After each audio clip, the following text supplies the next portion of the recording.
Imagine this. Your favorite sports team is facing elimination. You're hungry, you're stressed. You're looking for that go-to familiar meal that's comforting, easy, and delicious. That's where Game Time Nachos come into play. So let's make them together because our team is facing elimination tonight. We gotta get prepping smart and we gotta do this quick. You wanna weigh out a pound of beef, ASAP.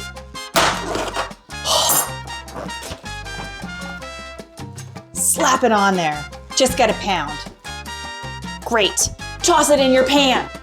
Blast the heat on this and brown it up. Get rid of the meat from your hand before you touch your veggies. Safety. While that's heating up, it's time to prep veggies. If you have a partner with you, now's your chance to enlist them to do the chopping. Brian's chopping. I'm stirring. It's game time. There's no time to waste. All right, Brian, why don't you tell me about our fave toppings here? So I just chopped up some green onions. They're perfect for nachos. I can't have nachos without them because they're so good. We're going with jalapenos. Probably gonna put this on half because we have kids that are very picky and they don't like spicy stuff, but I do. So we're putting that on there. Yeah, this is a fresh one. We do use pickled ones sometimes. I prefer the fresh ones. I find that they're usually hotter and I like my spice. Jess, I think you prefer the pickled ones, Love don't them you? pickled ones. But yeah, you know what? We've done that the last few times, so we're using fresh this time. Only problem with the fresh ones is sometimes they're not actually that spicy. We grew some that had no spice. They were like a green pepper, so I'm just gonna try one. Oh, that's got spice. Oh boy. Oh, ooh. Okay, cut. So you cook the beef until it's fully browned, and then we're gonna drain all that excess fat out of there. All right, listen, when you wanna drain the fat, there's 50% of people are gonna like this and 50% of people are gonna hate this. Move your meat up the pan, angle it upwards, grab a crap ton of paper towel and put it into the fat. It's gonna be hot, so then use this. Oh my God, this. Usually we use tongs too, right? Yeah, I normally have tongs, but guess what? I think that'd be safe. It's a very safe alternative to use tongs. Do this, you're gonna only have half of this used. Flip it over. Yeah, a little bit of meat sticks to it. When you use tongs, you can kind of fling that meat off. Check this out. You don't have to put the meat in a strainer. Most of the fat is absorbed. If there's a little bit left in there, honestly, it's just flavor. But Brian, what are we gonna season it with? Well, I'll tell you what we're gonna season it with. Cholula Original Taco. This is new, we've never tried it. Normally we'll use Old El Paso or something like that, but this was at Costco. And I'm not sure if you can see, but there's a lot of little green things and stuff in there. It just looked like it was way better seasoned. So we figured we'd give this a shot, and I'm excited. She looks like she knows what she's doing. All right, we're doing this. A cup of water into the beef and throw in your seasoning. Follow the instructions on your seasoning. Cholula tells me to use 1/4 cup per pound. That's what I'm gonna do. Oh, that's such a beautiful color. Okay, that is 1/8. Obviously, we are not hardcore scientists when it comes to measuring this. And 1/4. Stir it up, bring it to a boil, then simmer until it's all absorbed and the water evaporates. Let's get chopping.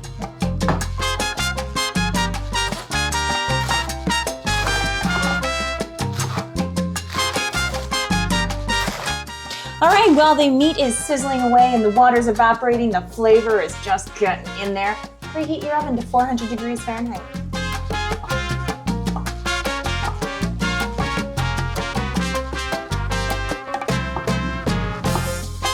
Check this out, make note.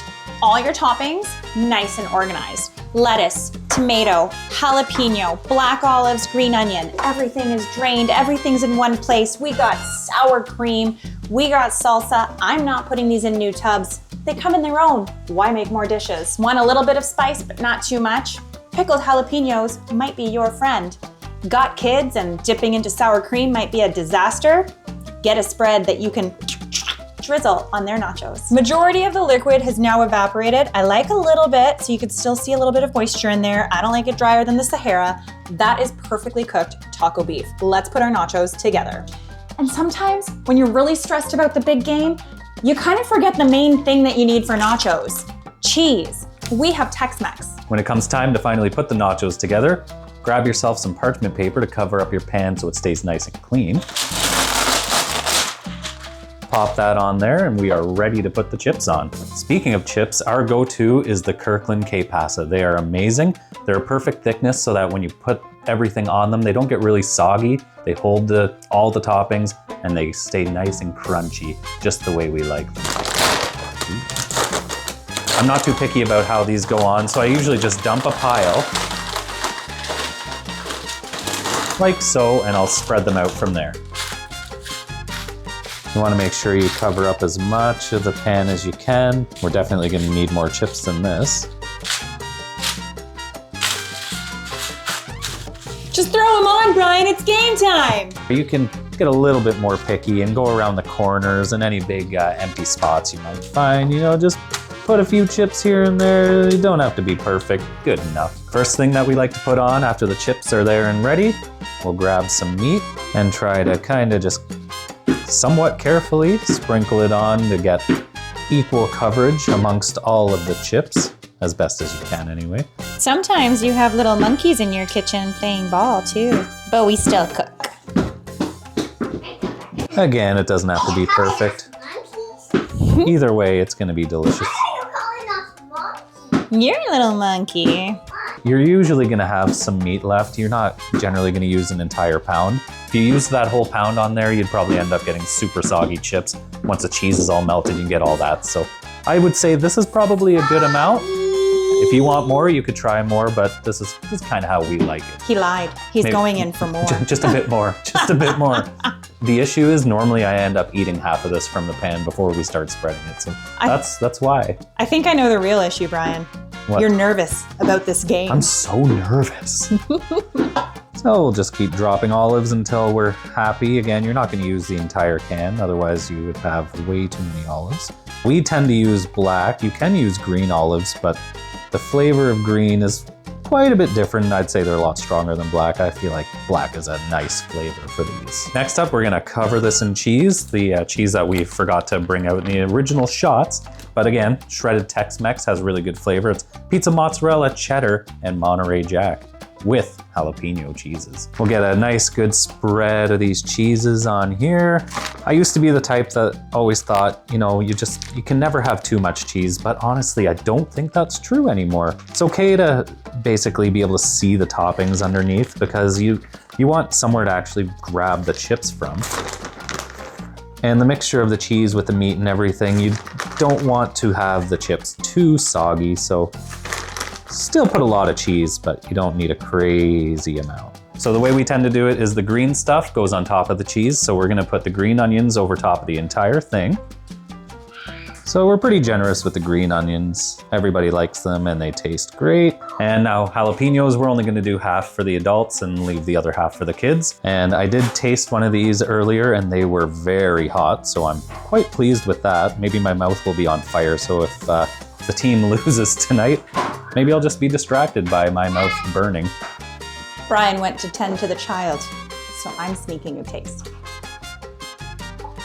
Oh shit, that's hot. That's spicy. That's spicy. That's spicy. I don't know if the kids are gonna eat that. Maybe some of this creme. All right, these are ready to go into the oven. We have a couple toppings left, the tomatoes and the lettuce, but we like them kind of cold and refreshing to offset some of the heat that's in the nachos. So we're gonna pop these in. Again, it's at 400. Slide that in there. We'll leave those in there for about 7 to 10 minutes or until the cheese is nice and bubbly. And once it is bubbling, we're going to turn the broiler on for just maybe 30 seconds to a minute so that you get browning of the cheese and the edges of those chips will be a little bit browned and even extra crispy. So if we take a peek inside, you can see the cheese is starting to melt, but we're gonna let that melt a little bit more. Cheese is melted. That means it's time for broil. 30 seconds to a minute. Watch it closely. You want a little bit of browning, not burnt. You can barely tell anything from this shot, but I'm gonna do it anyway. All right, these look perfect. Oh, look at these. Okay, ready for final toppings. Ooh, we got a lot of browning on that one side though. Oh, they look glorious. It's time for tomato and lettuce. A little bit of browning on the corners from that broil, but that's the way we like it. Sprinkle the tomatoes on top. So refreshing when you get fresh cut tomatoes on your nachos. We're gonna do lettuce just on the adult side. I'm truly just worried about the mess with the kids. Maybe we should do it on both sides. Yeah, do it on the whole side. All right. A little bit of lettuce never killed anybody. I think, unless someone choked. Listeria, Brian. Listeria.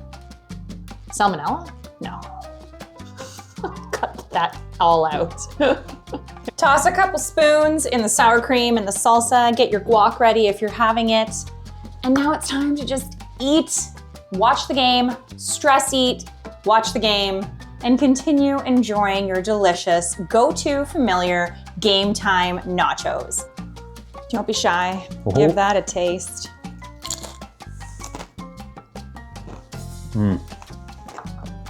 Oh, that's delicious. Now that we've got these delectable nachos, I am ready to go watch the game. Hopefully the team wins. As for you, if you like this kind of content, we'd love it if you click like and subscribe to the channel. We'll see you next time. Just jumping in here real quick with an update on the game. The Jays won Game 7 against Seattle. Let's go Blue Jays, heading to the World Series. I gotta be kind of quiet though. The kids are sleeping.